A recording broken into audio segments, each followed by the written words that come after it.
towns in England, and developed this relation to public art, and also to earthworks, like the public arts, earthworks kind of movement from England, but also to young people and education and conservation. So, and it slowly permeated to the United States.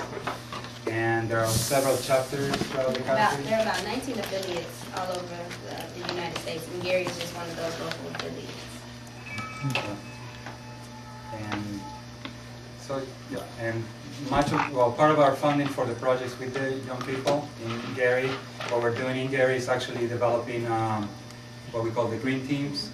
So we've gone to some of the schools that have some of the best examples of natural areas or remnants right next to the school. I mean, you haven't seen anything, well, you saw the Miller Woods, but just think that there are some schools that actually have little bits of pieces of this type of ecosystems within their own front yards and backyards. One good example is Ivanhoe Elementary School, which is on this same road, but if you had we not gone right to Hammond, you go left and a few blocks into Gary, it's Ivanhoe School, and they have 11 acres of oak savanna, and they also have within those 11 acres, 3 acres of brownfield site. And there's been cleaned up, somewhat remediated, not completely, but it's actually part of their school property. So we've used that for learning activities, we have a Mighty Acorns program there, and with the help of the Donnelly Foundation, we've expanded. We've gone to a middle school. It's called Bailey Middle School because they have good 40 or 50 acres of scrub shrub wetlands that have never been developed, touched, and also connected to some other properties that are owned and managed by land trust. So it's a good place. And they've done a wetland restoration project, and they have a green team now for a good year and a half. And we're now expanding to 5 schools, 5 high schools. 9th grade biology classes will form green teams. All in Gary? All in Gary, yes. And now, your major source of funding is what? The Environmental Protection Agency and the National Park Service. For groundwork area. For groundwork area. For groundwork. A small portion comes from Donnelly Foundation. Work at Miller Woods, but where you all were earlier today. But we also took them to the main park where they learned to do environmental resource management, mainly dirty work, removing invasive plant species and pushing brush back. And we were able to pay them about $7 an hour, 4 days a week for 4 hours a day, and also gave them exposure to green jobs. These youth in the year also doing more environmental resource management work with us. And most of these youth, their teachers are also being trained in that 9th grade. Yes. In the expansion. We're starting with the teachers as opposed to the kids. I mean, it's been a year and a half or so.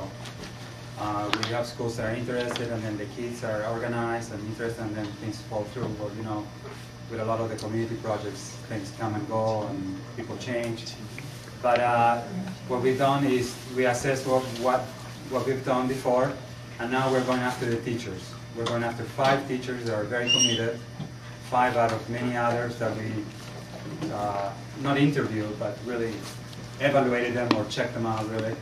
And so these 5 teachers will be, we've done workshops at what is called the Deep River Environmental Learning Center, which is a place in Lake Station. So it used to be part of Gary. On the eastern side of Gary, there's Lake Station, and the smaller town is its own municipality. But the Gary Community Schools still own property there. They own 80 acres of some oak savanna, some floodplain forest, right on the river. It's a perfect location, and it's a wonderful place for kids to learn and teachers to come and train.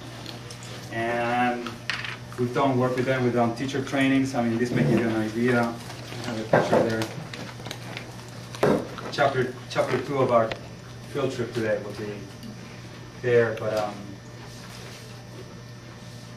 don't know. You can see the pictures. You know, we don't have pictures of the kids with us, but it's on Deep River, and Deep River actually it's part of the little Calumet River watershed, so it goes into the little Calumet River. And over 9,000 kids go through that learning center every year. 9,000 kids.